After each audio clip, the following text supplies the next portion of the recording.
Okay, hey everyone. Welcome to Grounded with John Tester and Maritza Giorgio. I made a huge mistake, Senator. First one you've ever made, I'll bet, huh? That is not true. I make mistakes daily, but I made a huge mistake because a few weeks ago, we were both in DC in the office you're sitting in for that Defiant State of the Union event. And before that happened, I went to Georgetown University with you. And we chatted with your class of students. And we also interviewed two of your students for a podcast episode. And I never posted it. The most important podcast I know. of the And year we've been doing podcasts. I feel terrible because their parents were relying, like Leo's mom has been waiting to see this podcast. Well, today is the day, it's coming out. Today is the day. It's coming out. Honestly, this has been, it's such a wonderful conversation. And these kids are so smart that they give me hope because these are the kids who will soon be running our federal government. I don't know if you know this, but on Capitol Hill is run by like 20-year-olds. No, do I know this? I've lived it. Not you, our viewers, our viewers. Oh, okay. All right. I didn't know that. No, they are absolutely 100% correct. Don't worry about a thing. They do better than the people that you elected. If you don't believe me, just take a look at the people you elected.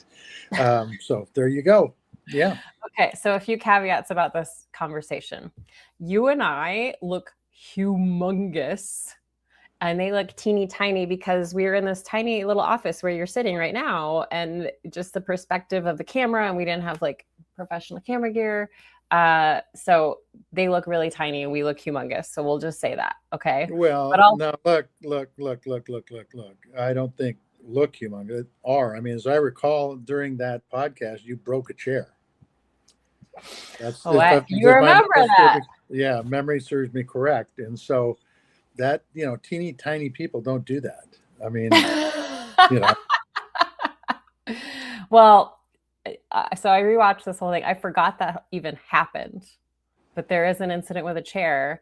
And it goes on for a little bit of time. And so for the sanity of our viewers, I thought, well, they don't want to watch this. They don't want to watch me recover from breaking this chair. But then you specifically said, you better not edit this out.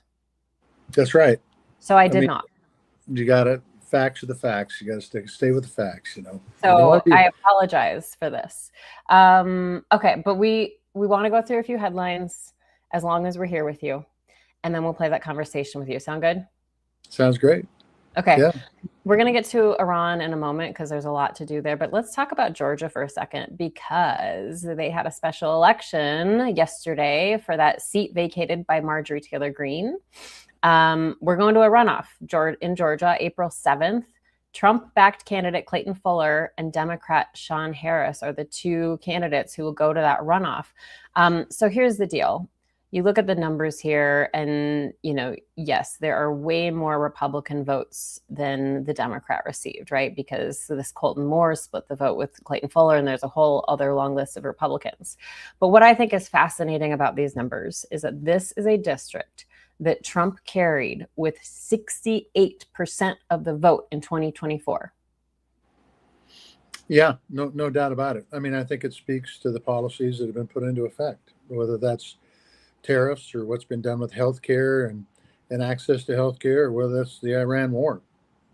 And I think I don't know what the folks are campaigning on there, but the bottom line is that much of the stuff that this administration is doing is not working for small businesses or working families or family farm and ranch agriculture. And I think that's showing up in the polls. And the president can talk about how great the economy is all he wants, but people, unless you're really, really rich, people are experiencing something totally different in our economy. The economy's working if you got a lot of dough, but it ain't working for regular folks. And I think those regular folks are going to the polls and they're letting people know that. And, absolutely the Republicans aren't out doing town hall meetings or visiting with their constituents. My wife and I witnessed that this week. But in the end, people are going to be held accountable. Whether they're going to show up and talk to their constituents or not, they will be held accountable. And I think we're seeing some of that accountability in Georgia. You mean like you're seeing lawmakers not like avoiding spaces where Yeah. they talk to people? Yep. I'm seeing lawmakers avoid places where there are constituents that probably have wanted to talk to them for 15 months, and they're avoiding them so they don't have to be around them to answer any tough questions. I think that's why we see 10 senators that have dropped out, 6 Republicans, 4 Democrats, and I think it's 55 House. 11. Is it 11? 55 House members. I think the break on that's 34-21, 34 Republicans, 21 Democrats. I think part of that has to do with accountability, and I think they know accountability is coming. No, I think you're right. I'm sorry, I'm wrong. I think it's 10. Of course, I'm always right. Could you say that again? Could you say it just one more time? You're right. Thank you very much. Should I use your legal name? No, just say I'm right. Okay. Okay, let's get to Iran. This is just growing increasingly concerning. Iran launched its most intense operation yet. That's according to state media. At least 3 ships have been attacked near the Strait of Hormuz. It's being reported that Iran is laying mines in the Strait of Hormuz. If you think about our energy supply and our global crude oil supply, that strait carries about 1/5 of the global crude oil supply during normal operations. Okay. And President Trump basically put out this threatening post on Truth Social saying, they better not, or, they won't, another threat about like doing something they've never seen before. And this is, of course, causing worries about global supply chains, gas prices, deaths, injuries. We're hearing 140 more service members injured yesterday. That came out, U.S. troops. And then there was this briefing yesterday with lawmakers on the Hill, and it was closed door briefing, classified briefing. But I want to play for you what, I have to pull it up though. I want to play for you what Senator Richard Blumenthal had to say out of that meeting. Here we go. Most concerned about the threat to American lives of potentially deploying our sons and daughters on the ground in Iran. We seem to be on a path toward deploying American troops on the ground in Iran to accomplish any of the potential objectives here. And there is also, as disturbingly as anything else, the specter of active Russian aid to Iran, putting in danger American lives. Okay, so he's worried about troops on the ground. He says it's increasingly seeming more apparent. But I want to ease your concerns here because Steve Witkoff, the special envoy, says that Russia has told the president that Russia is not sharing intel with Iran. And Witkoff says that we can take them at their word, Senator. Whatever happened to trust but verify? You want to take the Russians at their word. You were raised in a different era than I was raised in. I will tell you that. Putin is a son of a bitch, and that's being kind. And for the president to put any faith in that dictator or any dictator, as far as that goes, is out of step with reality. And I'm being generous when I put it that way too. Look, Russia, just like Iran, just like North Korea, just like China, wants the United States to just go away. They don't much care for freedom and privacy. They don't care for people's having the ability to have their voices heard within the government. And Putin's proof of that. I mean, he kills his political opponents.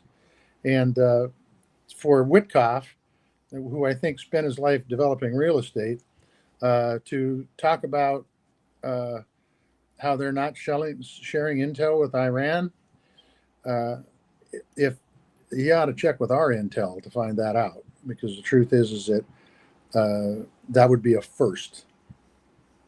That would be a first. And as far as Blumenthal talking about putting troops on the ground, the president putting troops on the ground, I should say, and his concern about it, I think people need to pay attention, because we watched him take incredible military resources and put them in the Middle East, and it ended up with a war in Iran while negotiations were going on. And a war, in my opinion, it's absolutely unnecessary. And that's taking into full account that Iran has been a bad actor and a state sponsor of terrorism for 47 years. But war should be the last resort, not the first. And I just think that the folks who are prosecuting this war did not have an exit strategy when they went in. And I'm not sure they had a strategy of why they went in, other than maybe to defer attention to a different thing instead of the Epstein files or the economy or what's going on in their healthcare systems or whatever it might be. It's focused on Iran, which it should be, because American lives are being put at risk every day, and we're seeing people get hurt and killed, and $1 billion go out the window. So this is not a good situation. And if they put troops on the ground, Katie, bar the door. This is not Iraq. This is Iran. Total different animal, total different set of circumstances surrounding them and their ability to fight back. And we're seeing it.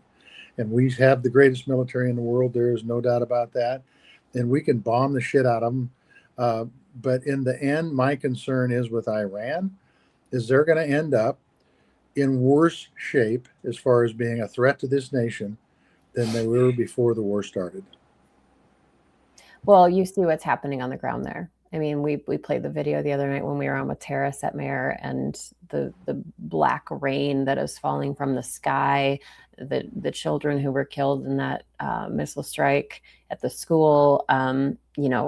It's got to be incredibly terrifying. And I talk to my son about that all the time, to think about how lucky we are to live where we live, and we don't have to worry about that stuff happening outside of our window. So definitely scary stuff happening, and we're watching for developments there. But let's talk about the Pentagon, because I want to show you this. This is brand new reporting from the Washington Post. The Pentagon is actually, the Washington Post reports that the Defense Department banned certain press photographers from briefings after unflattering photos were published of Secretary Pete Hegseth. And so apparently, according to this reporting, members of his staff said that they didn't like the way he looked. And so they shut out photographers from 2 briefings after that initial briefing on March 2nd, I believe. And the Pentagon press secretary is saying, like, hey, this is just because, we don't have space, and we can only have 1 representative per news outlet if they're uncredentialed. So, if that hurts the business model for certain news outlets, they should consider applying for a Pentagon press credential. Do I need to remind you what happened there? That if you wanted a press credential at the Pentagon, you had to sign on to their rules saying that you wouldn't publish information that wasn't basically authorized by them, which is not how reporting works, by the way. So a lot of interesting things happening at the Pentagon. And then let's just show this one, and then I'll let you rant about it for a second. But Molly Jong-Fast posted this, and this is from a new report here about Pentagon spending and some of the September purchases made under Pete Hegseth, which included a nearly $100,000 piano for the Air Force Chief of Staff's home, $5.3 million for Apple devices, and $2 million alone for Alaskan king crab, and $6.9 million worth of lobster tail. You want to talk about waste, fraud, and abuse? You want to talk about what Elon Musk should be doing? He should be walking into the Department of Defense right now and dealing with this shit. $100,000 Steinway. I mean, that thing must be 30 feet long, for Christ's sakes. I've never heard of a piano costing that much money. Steinway's a great brand, trust me. Well, I mean, I play a little piano myself, so that's the way that goes. But, steak and king crab legs, and I mean, unbelievable. That's number 1. Number 2, put the picture back up again of Hegseth that he was so pissed off about. Can you do that? So I don't know if that was the picture, but I think so. If he's mad about that picture, then he needs to go down to Mar-a-Lago and get the Kristi Noem treatment, because that's how he looks. Okay. And so unless you're going to get modified, and if your looks modified, then that's the way it is. And by the way, if he ever ran for public office, he would find out the other side would find much more photos that were far more unflattering than that one. I'm telling you. So I know, I love some of the ones of you from your ads where you're like, you look so grumpy, and they put like the dark filter over you. Yeah, because I am grumpy. Damn it, you know it. You know, My- you got my plenty of things son- to be grumpy about. Here's a good story. My son said the other day that John Tester reminds him of Indiana Jones. I said, really? Why? Well, because he's so grumpy. You know, you try to be a That- nice guy. You try to be respectful to the younger generation, and that's what they do to you. That's You know, what I'm they telling get. you. Okay, Unbelievable. That's what they get. Another Washington Post exclusive.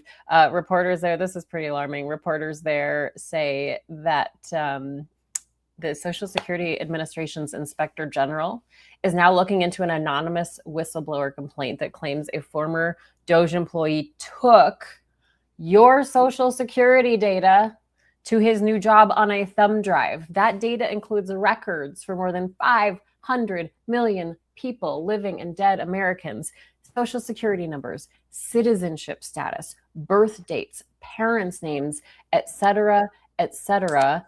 And this really stood out to me in this article from WAPO that according to the complaint they write, he allegedly told the whistleblower that he needed help transferring data from a thumb drive to his personal computer so he could sanitize it before using it at this company.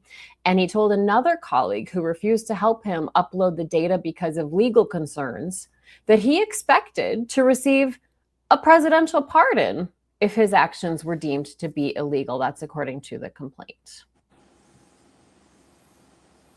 What can I say? I mean, we've been hearing stories about this for a year now, where Elon came in with a bunch of kids, and they didn't have much instruction. They just took whatever the hell they wanted. Shouldn't be surprised, but you should be pissed off. I'll just say that. You do so much work to protect your Social Security number, to protect your identity, and you got some clown from South Africa that's got the information now. Nothing against South Africans, but I got a problem with clowns, okay? So that's the way it is, you know? Oh gosh, I was going to put this other story in, speaking of clowns, that I forgot to do, but have you seen this thing about the shoes? No, I Oh missed my the shoes. God. Okay, hold on. Excuse my typing because I have to show you this. There is this report about Donald Trump handing out these shoes that he's obsessed with apparently, and he gives them to as gifts, and he won't let anyone leave without these shoes. They're $145 shoes. This was in the Wall Street Journal. Okay. And there is a new picture out of Marco Rubio wearing these shoes, and they look a little big for him. You got to have a picture now. We got to have it. You set it up. Okay, hold on. Give me a second here. Got to have a picture. I'm working. Well, there's been a lot of interesting stories come out over the last a few days. You know, you've got while you're looking for a picture, I'm trying to fill. Okay. Thank you. I appreciate it. You've got you Here got we go. the Hegseth taking a bunch of money. Holy shit! Yeah, Marco, they're about 3 sizes too big. And what's so special about those shoes? Well, this is like these are the shoes that the president is obsessed with. I think they're Florsheim. They're $145, and there's this picture that the Wall Street Journal put out, and I'll put this one up too as long as we're here and talking about this. I mean, I planned to put this in, but I kind of forgot about it. But there's this picture of all of these officials wearing these shoes that apparently the president is very enamored with. I'll say that. Here they are. They're all wearing those shoes. Well, that's good. It's good. I don't know what, you know, as the economy and people can't afford to buy food, and now they can't afford to buy gas, and you've got medical care that people can't access anymore, and you got a war in Iran where young Americans are being killed and wounded. We're worried about the goddamn shoes. That's unbelievable. Anyway, sorry for my French. You're fine. You're fine. Let's see if we have any. We have people saying some funny comments. This is what I love. He needs a box of Kleenex. LOL. That's loyalty for you. It's a cult. Monkey see, monkey do. Those are some of the live comments on our Substack here. Okay. Last headline. People have been writing me, and they really want to hear us talk about what happened last week. It was a very busy news week for Montana politics. Last Wednesday alone, we saw former University of Montana President Seth Bodnar get into the Senate race as an independent. That's causing a lot of chatter, good and bad. We saw Senator Daines say he's not going to run for re-election with mere minutes before the filing deadline, so nobody else could get into it. And then we had something happen on Capitol Hill that day, and I'm going to play this as I talk through it. So we saw, this is from a Senate Armed Services Committee hearing, and there was a protester wearing a military uniform, Brian McGinnis. He's a Marine Corps veteran. He's also running as a Green Party candidate for U.S. Senate in North Carolina.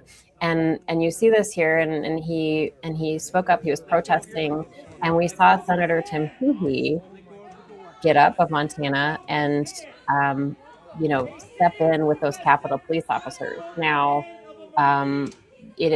we hear that McGinnis broke his arm, and some people are saying that he was part of that or to blame for that. And it's been a little bit fuzzy as far as what exactly happened. But people want us to weigh in on it because it's something that a lot of people are talking about. So I guess what I was wondering is, like, have you ever seen a senator get up and rush like that, except for maybe on January 6th? I didn't even see it on January 6th. What I do remember is I remember there was a hearing that Bernie Sanders was chairing a few years back, and there was a union official that was testifying, and Mark Wayne Mullins stood up and wanted to fight him. And I remember Bernie's exact words. Bernie was, "Senators, sit down and act like a senator. You have an obligation to act like a senator." There are plenty of police in that Capitol that take care of the law enforcement and do a very good job. And I'm not even very good. They do one fantastic job of taking care of law enforcement in the Capitol and on the streets. And for a U.S. Senator to walk up from the rostrum and get in the middle of that is not smart. It's not good judgment. It's not de-escalation. And quite honestly, some folks might think it's pretty cute. But in the end, it's not. Let the professionals handle it. And that's what should have happened there. This guy was a Marine dressed in, formerly probably a sergeant. People know more about military than me and what it is, but probably got a few days, maybe even saw the wages of war. To be treated like that by another person from the military, not the proudest day for Montana. Here's what the Montana Free Press wrote. I mean, because there are a lot of questions, I should say, about this, and that it's absolutely true that the Marine's hand or arm, unclear there, it was broken. And Senator Sheehy was involved, but there are many different angles here. But I appreciated people writing us. They wanted to hear us talk about that. So there you go. Anything I'm missing, Senator? I mean, I know there's a ton I'm missing, but anything I'm missing? Well, I mean, I think you need to point out that what Senator Daines did it literally 4:58 before the 5 o'clock filing deadline was pull his petition to run and insert it with Almy. So it wasn't like Kurt Almy, current U.S. attorney. Current U.S. attorney. It wasn't like he was doing this to keep Democrats out. He did it to keep Republicans out, and people need to keep that in mind. That the leader of their party in Montana, and it's arguable whether it's Gianforte or whether it's Daines, basically froze everybody that was a Republican that might have been looking at running for the Senate out. Senator Daines' excuse was to keep people like me and Bullock and Schweitzer from running. Hell, we weren't running anyway. And if we were going to run, he would have been the person we'd have wanted to run against. So it was the fun's out. So it's pretty silly excuse. He did it to keep other Republicans from running and let it make it so that he is the person who decides, not the voters, who the Republican nominee is going to be. I shouldn't give a damn about this because I'm a Democrat, but I do care about democracy, and I do care about people having the ability to choose their own candidates. And so that's the real problem. And then the other thing I would say is that Seth Bodner got in, former chancellor of the University of Montana, former President. What's that? President. Former president of the University of Montana. Sorry, what's a little semantics, Um, What are facts? What do facts matter? Worked in the private sector for GE, Green Beret, in the military currently. Got a great family. Got a great resume. Rhodes Scholar. Pretty good guy. And somebody who I think would represent the state of Montana very, very well in the United States Senate. Folks, as this campaign unfolds, need to pay attention to everybody that's running and choose the horse that best fits them for that race. Do you want to say anything more about that at all? You're trying to prompt me to say something. Well, I'm just like there's a lot of speculation and a lot of people saying that, Jon Tester did this or Jon Tester did that. Okay. Well, anything about what you did or didn't do? Here's the deal, and I told this to somebody. Actually, I think it was a press person.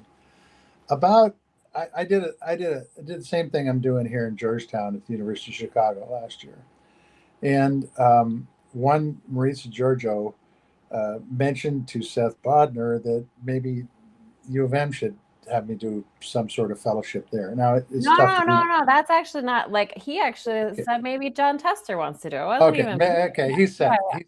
We don't have to talk about like how that all got planted, but people are saying you called him to run as an independent. Do you want to clear that up? Yeah, no, I didn't. Matter of fact, this is Seth Bodner's decision, and that's the decision which needs to be. He's running for the Senate, as I've told everybody it asks, is not the most pleasant experience in the world. Even if you win, it's not that pleasant. And so he made the call. He did it for all the right reasons, I believe. And it had nothing to do with me. Even though I like the dude, I think he'd make a hell of a senator. And I plan on supporting him. But the bottom line is that Seth needs to get out and meet as many people as possible and talk about what his vision is in the United States Senate for the state of Montana, because it's long past time that we have a United States Senator that represents Montana and not Washington, D.C. And it's just that important for me. And so we need to find somebody who will do a good job that can win. And that's the bottom line. Okay. Well, thank you, Senator, for clearing that up. Yeah, people keep saying, well, Jon Tester called him and told him to run as an independent. And I said, I don't think that's how it went down. You know what they say that is on the farm? That is bullshit, Yes. Okay. I do want to just comment. Debbie said that she hears that Steve Daines wants to be governor. Yeah, Debbie, like that has been reported that it's in consideration. But my question is, why then he could still be in the Senate for another couple of years. The other thing I would just say, if he wants to be governor, I don't think he did himself any good by pulling out the 2 minutes before the filing deadline and inserting somebody in. If that doesn't upset Republicans on a bid for governor, I don't know what would, quite frankly. So yeah. Okay. So that's it. All right, guys.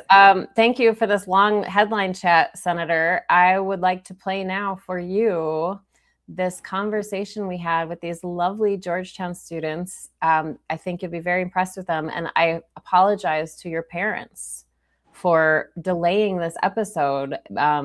There's no good excuse. So here we go. We're going to play it now. All right. Tally ho, you guys. And oh my goodness. We're in Georgetown. We're at Georgetown University. You look smarter already. Okay. I'm glad I'm fooling somebody. Look at this.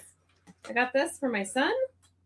Georgetown Hoyas. I don't believe that. You're going to wear that. Your kid will never see that. Well, the cool thing right now is that when he's grown out of it, it's mine. Yeah, exactly. How old is he? 14. Oh, yeah. Okay. We have some guests with us, Senator. Yeah, we got Chicago versus San Francisco. I know. First, tell us what you're like. Tell us why we're in Georgetown, and we'll introduce our guests. Okay, I'm teaching a discussion group. Teaching being a very loose term. I'm leading a discussion group with mainly undergraduate students, but sometimes a graduate student will show up. Sometimes a former graduate of Georgetown will show up, and we're talking about democracy. And so The Institute of Politics and at- Public Service. at Georgetown University. That's correct. The McCourt School, That's right. right? You Did I get it Yeah. right? Yes. You can read pretty Aced good. it. You can read pretty good.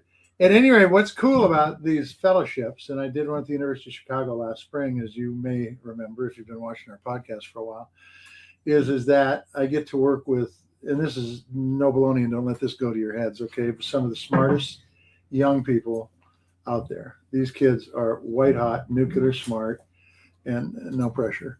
And they come to Georgetown, and a lot of them want to go into policy work at the local level, state level, federal level, and of course, since Georgetown's right next to Washington D.C., or maybe you call it in even DC, Washington yes, D.C., yes. they have access to see, in the room where it happened, and so it's pretty cool. But we got Leo, and Leo's from Chicago. And if you ask my statistics professor from last semester, he'll give you a little bit different of an analysis on my intelligence. Oh, Okay. really? Well- There's a story there, Leo. And we Yeah. have Kalpana from San Francisco. Okay, so you're both, what year are you? I'm a freshman. And I'm a junior. Okay. That's good. And they're So- both in your discussion group. Well, when they want to show up, it's Well, I it's have the way to it show is. up, so Do you have to show because I'm up? on your SST. I know, but I didn't know you What had does to that show mean? up. What does SST mean? It's a small group of students that help the fellow with their discussion groups. Tell me set when. things up. Tell me when it's going to be. So she's and- like your scheduler? well, Well, there's nothing much to schedule. but Yeah. Yes. Well, for a little inside information here, Senator Tester told me to be here at a certain time today, and it was 3 hours later. So maybe is I when should- I'm let's look. If, Actually if, supposed if, to be if you're here. not early or late, If you're Marissa. not early or late. So, Exactly. but do you have the power to give them grades? No. Oh, they. No, oh, that's good. they are. Now here's It's here's the volunteer. good thing about it. They just come because They want to see you. They come because they think that I can add value That's to so their surprising. lives.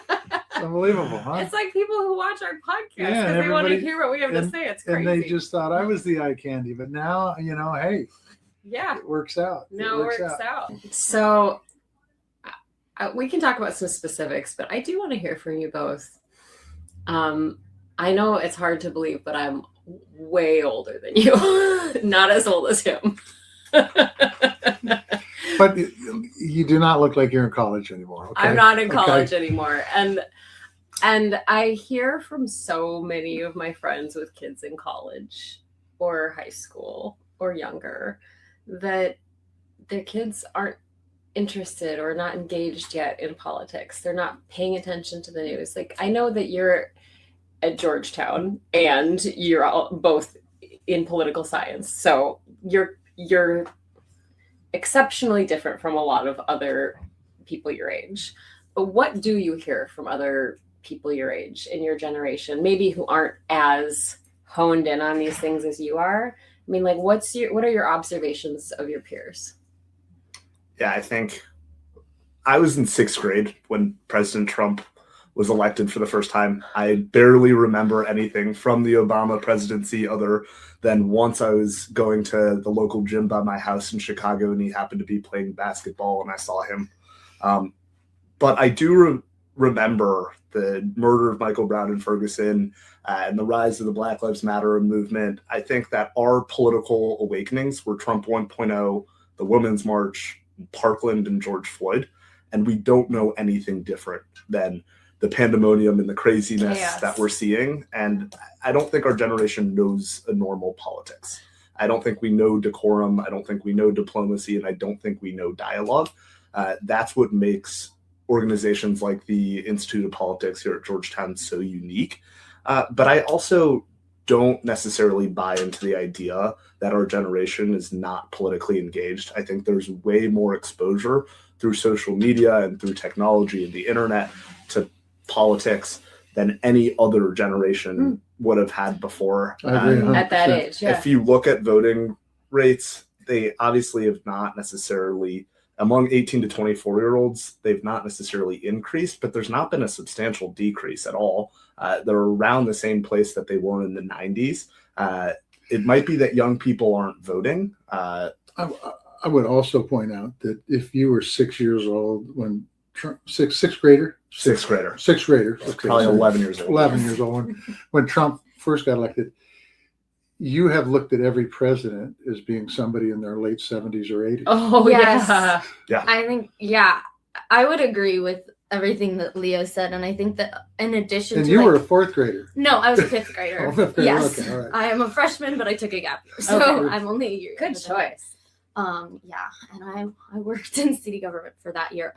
But so I'm addicted to the government work, and like so I'm definitely, like you said, not the usual person, but I would say that with my friends who are less engaged and my friends who I have to like really bug them to Mhm. vote, they're just bombarded by so much bad news. I think what you were saying about how much exposure we have, it's almost too much exposure because we can't filter out the noise in a lot of ways.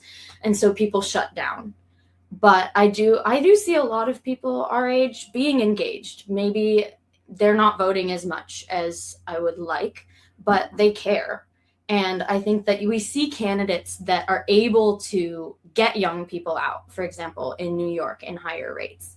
But we have it looks like our generation kind of wants something to go to the polls for. And when they don't see that, they don't go. And they stay home. So my next question is what are those things that your generation is looking for candidates to talk about that will motivate your generation to go to the polls? By the way, it's always been this way. My generation was your age. Those Yeah. they never do anything. They're a bunch of lazy bums. My and friends they don't voted for pay any Jesse attention. Ventura for governor. Like that was when I was 18. Stop. Yeah, that's okay. Jesse's a good guy. We need to get him on the show. We do. Hear that, Jesse? We want you on, buddy. Anyway, what kind of things do the candidates need to talk about to get you fired up? To say, you know what, I either want to go work for that person, but I'm sure I'm going to vote for him. I feel like, well, I mean, you said affordability is a big thing, but that's, I guess, for more slightly older Gen Zers who are like in jobs right now. But affordability, I think what I've heard a lot is like the climate crisis. The EPA rule has like the retraction of the CO2 rule. CO2 rule has freaked out a lot of people that I know, and it's very scary. I think right now ICE is a big one, especially coming from a sanctuary city. Everyone is scared, and we are glad that we haven't had the same kind of horrible assault that we've seen in other cities. But I do think right now, especially like the actions of the federal government are really making people scared, especially young people. I don't think there's a single issue Yeah. that necessarily stands out. I think that having a candidate who is poised, who is able to talk to media and is able to engage in culture in a way that transcends politics is really important. And I think right now that's something that the right wing is doing a lot better with young men. It's hard to listen to a top podcast without politics being discussed. It's a ton of young people watch UFC. They watch other forms of sports that the right wing is doing a really good job engaging with. Right now, the men's Olympic hockey team is in DC. They were posing in front of the White House. I think they're integrating into pop culture in a way that feels authentic, that maybe the left wing has not been able to do with young men. Yeah, I think the gender gap is striking to me, because I was looking at a graph and it was like it's just been growing. If you go, like, the younger you go, the wider the gender gap in terms of the party's party affiliation is, and that's kind of really striking. What do you think because you said a word that is very important, it's authentic, genuine. So how do the Democrats do that in a way that's not phony? I think the next president, whoever the 2028 candidate is going to need to know how to talk into the abyss, into a camera. You've seen candidates who are very good at doing this. I think Zoran is a great idea, but authenticity trumps all else. That, for me, is why I'm really excited to see Governor Spanberger give the rebuttal today. I think that she's someone who is completely authentic. She's a good communicator, and she connects with the people that she talks to. She's someone who's a mother who deals with the same issues that a lot of other people do, and someone who doesn't necessarily feel like a politician, but can get, instead of being into your living room, on your hand on their cell phone. Mm-hmm. It's a good point. That's a really good point. Because that's where you get your information. Yes. Right? Yep. Yeah. I think also that Democrats often try to like break apart a message or analyze it to death. And I think, and then you end up killing it because Because you've stabbed it so many stabbed times. it so many times. You're not performing surgery. You're murdering the message. And so I think when we ask the question of like what is authenticity, and then this word authenticity again has been used to death, like just be a person. Right. Like, I Just love don't when people think say about like it. try to be authentic. Well, no, you No. either are or you aren't. Just- Like you can't try. You either If are you- or you are. Yeah, if you think about it too hard, then you've lost the point. Jig is up, because yeah. like you have to just be a person. And I think you were just like looking for people who are people and not people who are filtering their language through 30,000 spreadsheets of, oh, it's okay to say this word and not that word. Mm-hmm. So you talked about climate potentially Mhm. being an issue, and you talked about some other things too. I want to bring up one you didn't bring up, and you can tell me, John, that's just not on my radar screen. The national debt. Oh, that is actually on my radar screen, and I should have brought it up. But I don't know how much it is on everybody else's in our generation. Maybe you can speak to that. But that's been freaking me out a little bit. I don't know. I took a class in which we were like analyzing and thinking about it, and I was just like, how much it's growing, and then the actions of the current administration that are just increasing it more. And I'm just like, when does this eventually just fall apart? So I don't know. Come on, Do lady. you You have- can disagree I or mean, agree. I don't think that the national debt is atop the mind of any young person. I don't think any young person actually knows how the debt works. I would They don't agree know- with I wouldn't just single it out to young people. I No, don't think I don't anyone- think I think my position is a little odd.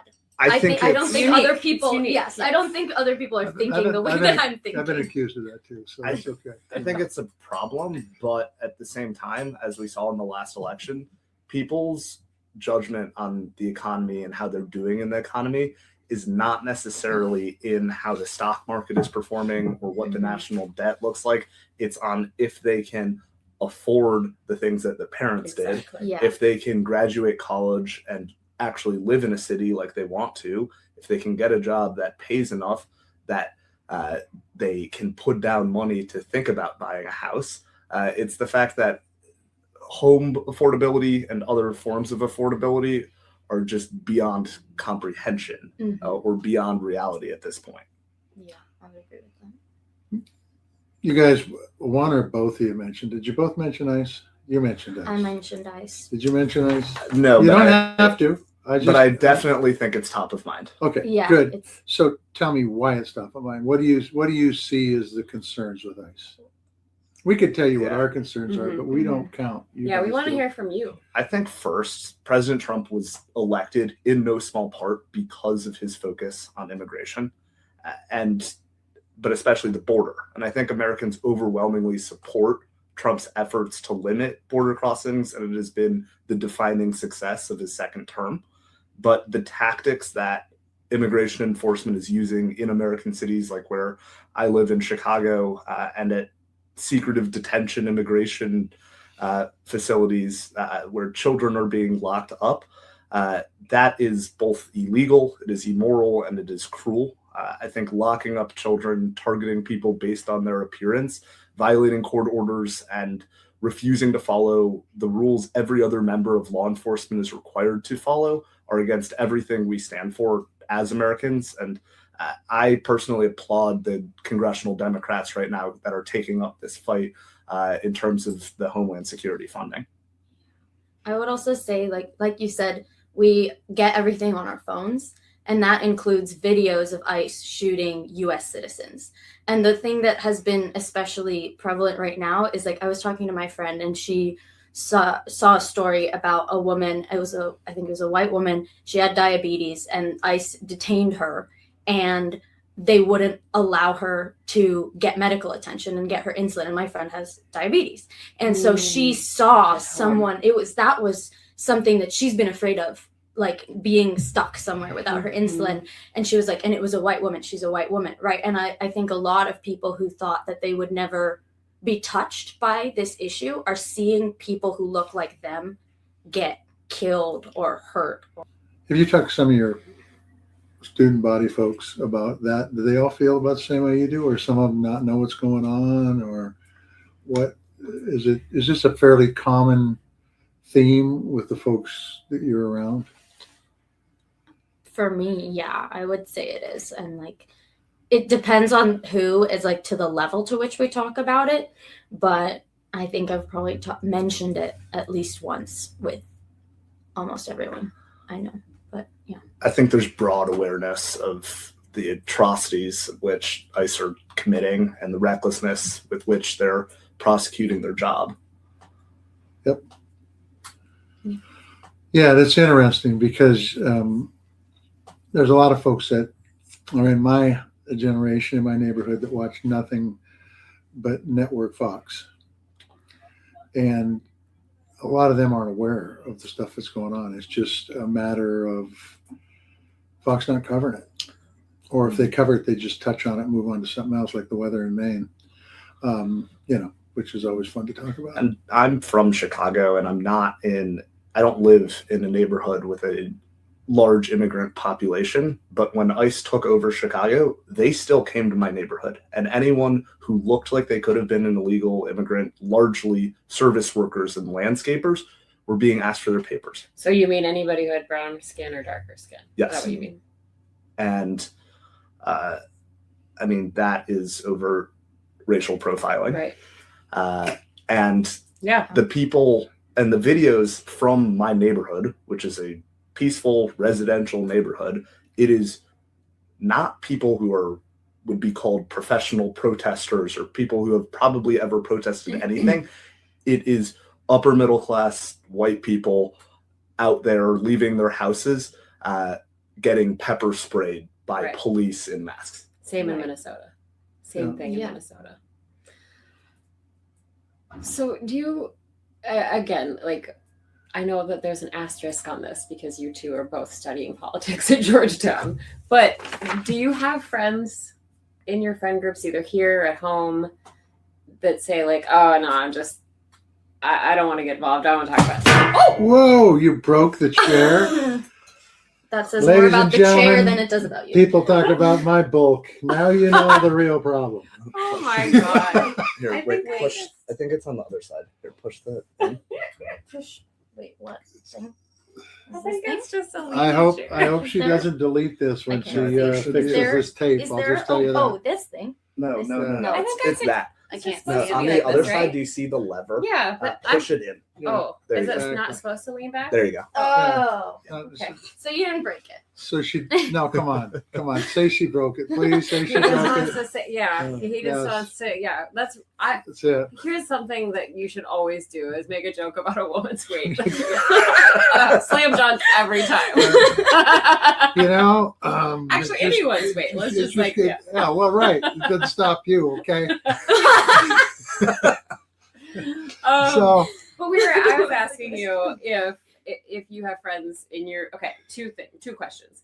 In your circle, do you have friends who go, politics? I don't want to get in politics. I don't want to talk about politics. It doesn't affect me. this would probably be more like back home than it would be Yeah. out here. Yeah. Yes. It's not bad. Okay, but the second question is, do you have friends who are MAGA?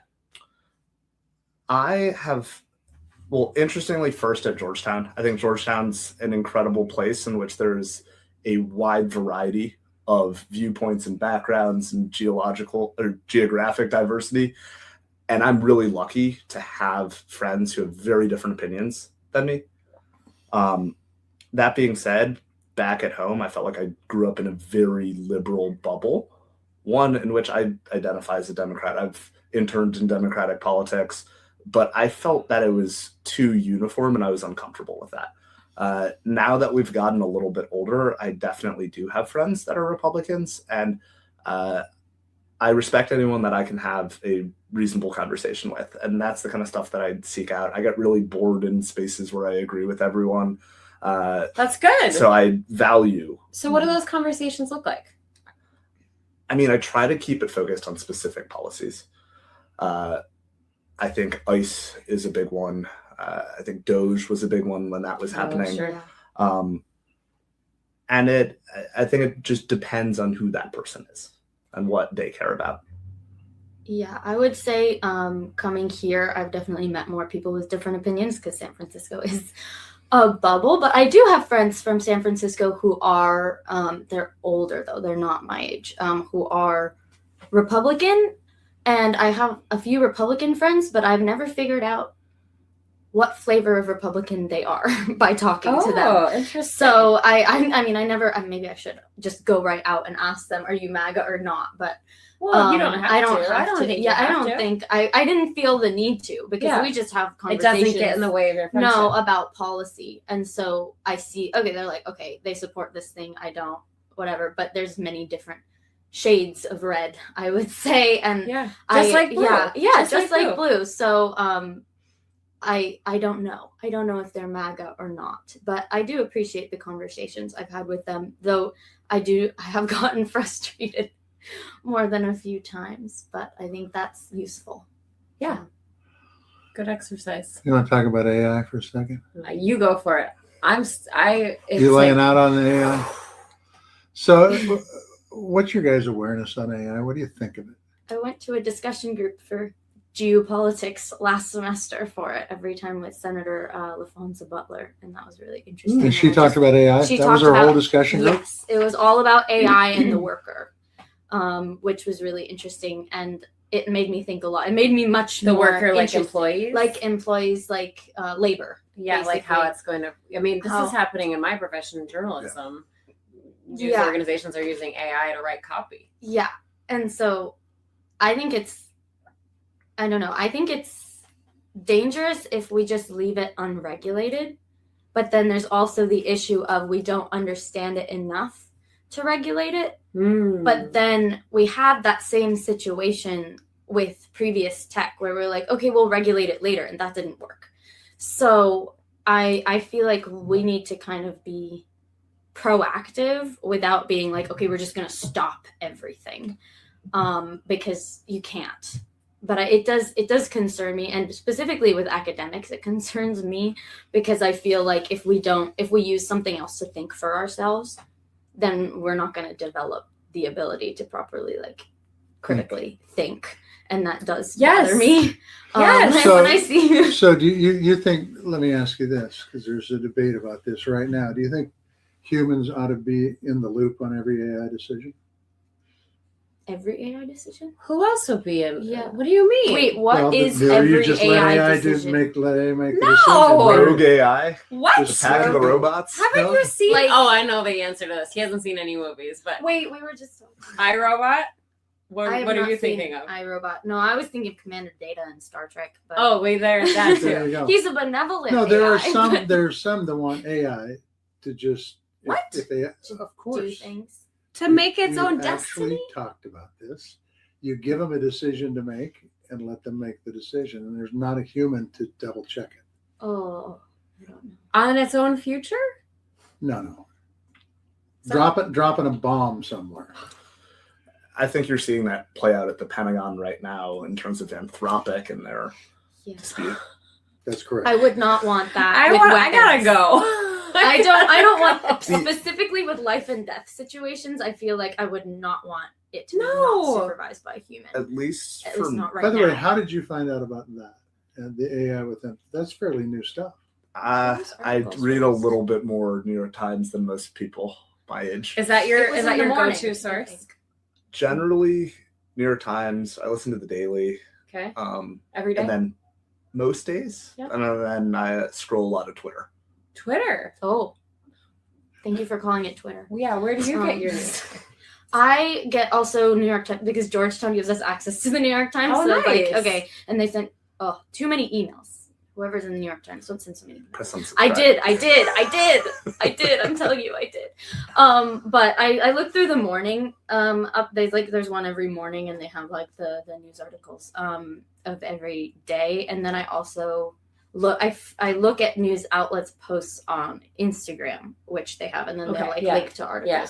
So back to the AI thing though. Yeah. So you saw about that in the New York Times. Yeah, I saw that in the New York Times, but I think primarily, at least from my perspective, I'm thinking of AI in two ways. First, from a labor dislocation state, mostly for young people. I think the first people we're seeing dislocated in the job market because of AI are recent college graduates who are looking for entry-level white-collar jobs, particularly in consulting. There's a whole ton of companies that are not even taking summer associates currently.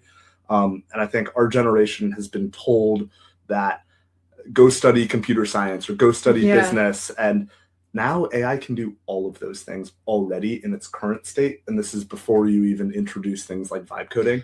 Well, and then that brings up a point in my head, like, okay, you get rid of those entry-level positions. There's nobody to work their way up, and the workforce is going to age out. I mean, you lose the institutional memory because you don't develop it at all. So It's not all bad news. I mean, it can help with a lot of things. It's not all bad. I literally think in medicine, it can be. In medicine, amazing. it is a double-edged sword. Yes. But I also think that our politicians are not doing anything to regulate 100%. this. I agree. I 100%. think well-regulated AI would be a good thing. But I think we'd be naive to right now in our political environment think that we're going to see something. At least crypto and AI companies, they've created a war chest of independent expenditures. You saw Ohio already last year, the most expensive Senate race in American history. This race this year is for sure going to beat it, and I'm really scared about the potential for misinformation and for deep fakes, not just politically, but also just as a person in society who doesn't want my future ruined over some sort of deep fake. We've had a debate on this podcast for the last year about when Congress is going to start acting. I think you're spot on. I don't think you could expect Congress to act on this because they're not acting on very fundamental things in government. They're not. But the truth is I think if the group of them want to get together and do some good common sense regulation on AI, it can be done, and I think the AI industry would help them. But the AI industry already was pushing for a state moratorium on AI regulation that the Trump administration has been pushing. Yeah, I know. I'm not exactly optimistic here. You've never seen Congress be able to do anything on social media reform, and this is something where, at least following Jonathan Haidt's book, The Anxious Generation, the most bipartisan issue in state legislatures and in cities has been phone bans in schools. Everyone realizes that this is a problem. There's a few, we might not agree on every solution, but there's a few policy solutions that everyone will agree on. And we have to be able to institute those baseline ones. That's true. I agree. And I think that we've seen at least one bill in Congress. I was paying attention. AOC and Josh Hawley co-sponsoring, I think it's the Defiance Act about AI porn. And so there's like pockets of this regulation that can be done. So I'm looking for that. And then we're going to have to break up, but you get one last question since you broke the chair. Okay. What is it going to be? Okay. So you mentioned a word that is hopeful. What gives you both hope about the future? Because you are the future. So what gives you hope about the future in your hands once you take it from what you already have? Yeah, I've already seated. Yeah, you're gone. He didn't make us pry it out of his cold dead hands, and I appreciate that. No, I really do. Not everyone is like that. I'm here to help. Well, he may have, though. We don't know. Let's get back to the question. What gives you hope? I think I get asked this question a lot because everyone's like, why are you in politics?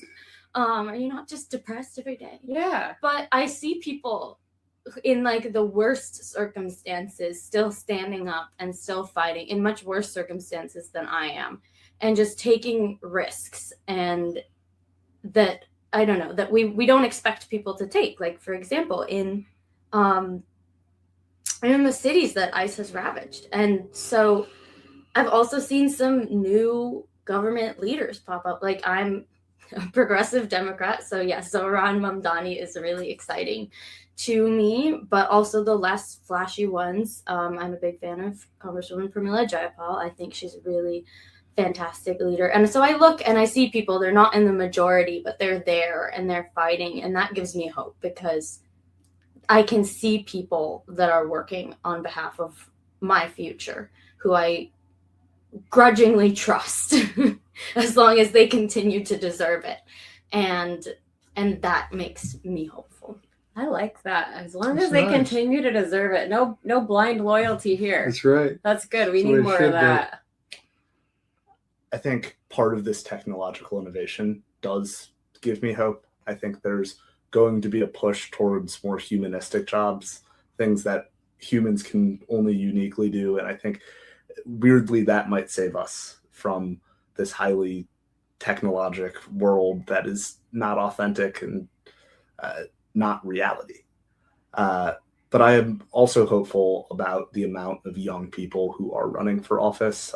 2 years ago, I got to intern on a congressional campaign for someone who almost became the second Gen Z congressman. And seeing how many young people are running for office who, in this new political era, one in which you have to be comfortable speaking to a camera, you have to be good at digital. I mean, these are going to have to be young people. Or at bare minimum, someone who can communicate with young people. We have a lot of people stepping down from Congress this semester, this term, both on the Democratic and especially on the Republican side. And Washington needs some fresh faces. And ultimately, we're seeing there's no true heir to the MAGA movement. There's going to be a completely different political arena on the right. And obviously, you're already seeing shifting on the left. So there's going to be a lot of room for change. And ultimately in 2028 and even in 2026, starting this week, you're going to have the choice in the hands of voters at the ballot box. I'm sorry, one last thing. What are your dream jobs, quickly? I want to work many jobs. Okay. Yeah. Good answer. So maybe what's the chief of best- staff to chief of someone staff? would be interesting. Ooh. To a senator, Legade, I don't know. maybe a senator from California. Ooh. Let's start with Congress, maybe. The House. But I don't know about Leo. Not you, Leo. When I was little, I really wanted to be a bus driver. that. Oh, that's so cute. I could say two words, bus and truck, but at this point, I am hoping to hopefully go work in politics too. Like on the Hill? Yeah, probably on the Hill. I've loved working on campaigns, so Great. hoping to continue that, like the behind the scenes work that people don't know about. Well, I hope a lot of folks watch this podcast because you guys give me hope. For sure. Yeah. For sure. Don't shed a tear for that. Shed a tear for Maritza breaking a perfectly good chair. I don't think it's broken. Oh. I appreciate Yeah, that. I'm with. thanks. I can't Are you betray with the her? sisterhood. That's Yeah. right. Anyway, Sisterhood. but I'll show her my bracelet. I know. I have to the show's over. refrain from commenting before my mother and two sisters. Oh. That's it. But I want to thank Oh, you I guys. love that. I want to thank you guys for being on the podcast. I think that your perspective is really, really, really important as we get into this 2026 cycle for sure. Hopefully there's some folks out there that are running for office that heard what you had to say about what appeals to you. And if you think of things that we should know and ways that we can communicate better with folks your age, Let us know. let us know. Yeah, exactly. All right. Thank you for having Appreciate it. Thanks, Thank you. guys. You bet. All right. Tally ho. us.